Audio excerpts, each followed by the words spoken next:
আজকের রেসিপিটা হলো সুজির মিষ্টি গণেশ চতুর্থী উপলক্ষে গণেশের জন্য। নমস্কার বন্ধুরা, মাই সিম্পল লাইফস্টাইল ব্লগে স্বাগত জানাই। দেখে নেওয়া যাক আজকের এই সুন্দর মিষ্টির রেসিপিটি। প্রথমে কড়াই দিয়ে দেবো 1 কাপ মতো সুজি। আমি এখানে 150 গ্রাম মতো সুজি নিয়েছি। সুজিটাকে কিন্তু শুকনো খোলায় খুব ভালোভাবে ভেজে নিতে হবে, একদম লাল লাল করে। বেশ লাল লাল করে দেখুন ভাজা হয়ে গেছে, গন্ধও ছাড়ছে। তখন দিয়ে দেবো 1 কাপ মতো নারকেল কোড়া। আমি এখানে 100 গ্রাম মতো নারকেল দিয়ে দিচ্ছি। সেটাও কিন্তু সুজির সাথে শুকনো খোলায় ভালোভাবে ভেজে নেব। তখন দেখবো বেশ ভাজা ভাজা হয়ে গেছে। তখন দিয়ে দেবো 1 কাপ মতো চিনি। 50 গ্রাম মতো চিনি আমি দিয়ে দিলাম। তারপর চিনিটা দিয়ে নাড়াচাড়া করে দিয়ে দিলাম 1 টেবিল চামচ ঘি। ঘিটা দিয়ে আবারও আমি ভাজতে থাকবো। দেখুন বেশ লাল লাল করে কিন্তু ভাজা হয়ে গেছে। আবার খুব বেশি লাল না হয়ে যায়, আঁচটাকে কিন্তু কম রাখবেন। এরপর আমি দিয়ে দেবো 1 কাপ মতো গুঁড়ো দুধ।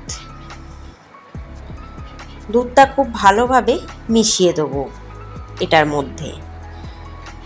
খুব তাড়াতাড়ি মিশিয়ে দিতে হবে, নইলে কিন্তু ডেলা পাকিয়ে যাওয়ার সম্ভাবনা থাকবে।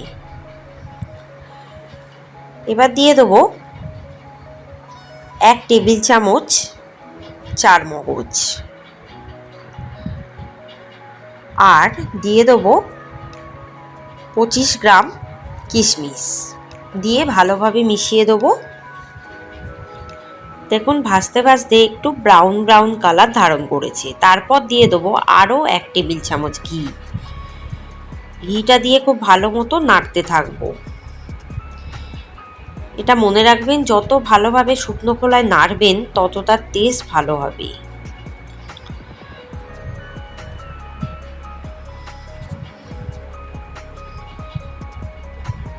দিয়ে দিলাম আরও 1 টেবিল চামচ চারমগজ। এবার দিয়ে দেবো 2 কাপ ঠান্ডা দুধ।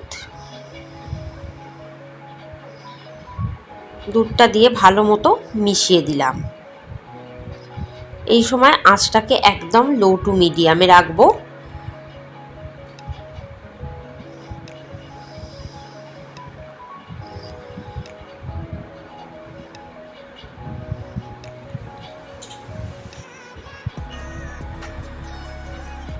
দিয়ে দিলাম আরও 1 কাপ মতো দুধ।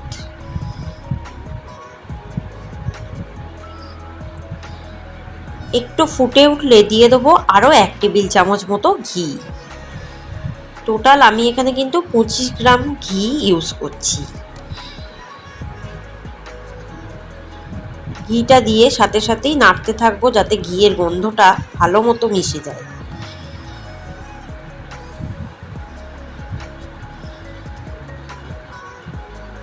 এবার দিয়ে দেবো 10 গ্রাম কাজু।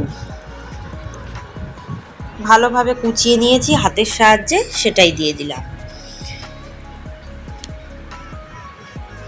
দিয়ে ভালো মতো নাড়তে নাড়তে একদম কিন্তু শুকিয়ে নেব, যাতে দুধটা একদম শুকিয়ে ড্রাই হয়ে যায়।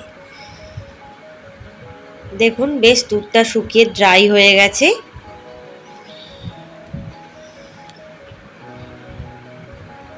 আর এবার নাড়তে নাড়তে কিন্তু আরেকটু শুকিয়ে নিতে হবে। আঁচটাকে কিন্তু একদম কম রাখবেন, তাহলে শুকাতে সুবিধা হবে।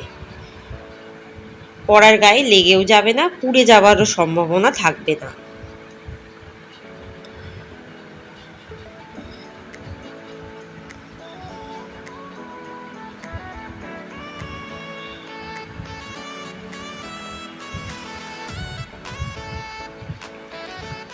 দেখুন বেশ নাড়তে নাড়তে একদম শুকিয়ে গেছে।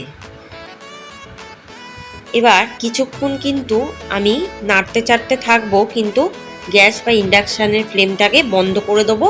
একটু ঠান্ডা হতে রেখে দেবো। ঠান্ডা হওয়ার পর বেশ ভালোভাবে এটাকে কিন্তু চটকে চটকে মাখতে থাকবো।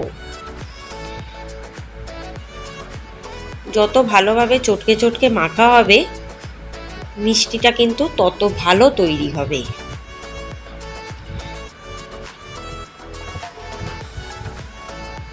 একদম ঠান্ডা করে মাখবেন, তাহলে কোনো অসুবিধা হবে না। এবার মাখার পর আমি কিন্তু হাতের সাহায্যে এভাবে পাকাবো, পাকিয়ে গোল গোল মিষ্টি শেপ দেবো হাতের সাহায্যে।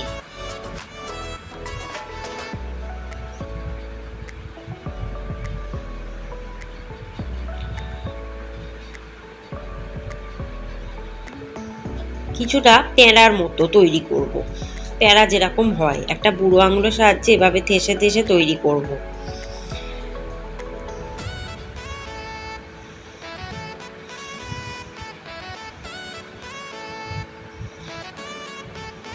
ঠিক এভাবে যেভাবে দেখালাম বাকিগুলোও এভাবে তৈরি করব।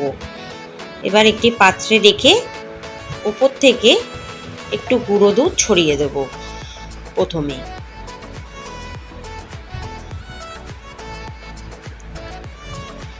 আবার আরেকটাও দেখিয়ে দিই। এভাবেই কিন্তু গোল গোল করে পাকিয়ে তারপর কিন্তু হাতের সাহায্যে চ্যাপ্টা চ্যাপ্টা তৈরি করব বুড়ো আঙুলের সাহায্যে।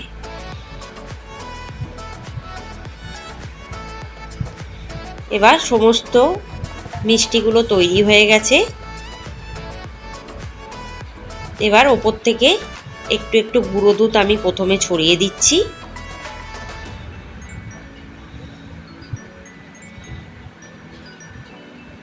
এবার বুড়ো আঙুলের সাহায্যে একটু গর্ত করে দেবো,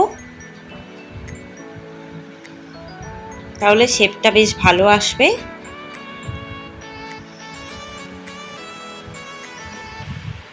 এটা গুঁড়ো দুধ দেওয়ার আগেও করতে পারেন, পরেও করতে পারেন। আমি পরেও করে দেখালাম, আগেও করে দেখালাম। সবগুলোই এভাবে একটু গর্ত করে দেবো। এবার ওপর থেকে গুঁড়ো দুধ প্রথম রাউন্ডে একবার করে ছড়িয়ে দেব সমস্ত মিষ্টির গায়ে।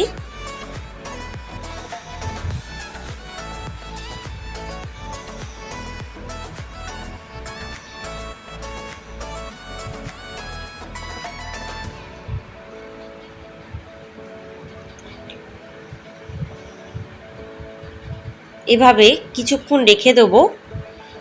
তারপর আবার দ্বিতীয় রাউন্ডে কিন্তু আমি গুঁড়ো দুধ ছড়িয়ে দেবো। প্রথম রাউন্ডে গুঁড়ো দুধটা মিশে গেল, তারপর দ্বিতীয়টা আবার ছড়িয়ে দিলাম। ভালো লাগবে রেসিপিটা। ভালো লাগলে অবশ্যই চ্যানেলে সাবস্ক্রাইব করবেন, লাইক শেয়ার কমেন্ট করবেন। ধন্যবাদ।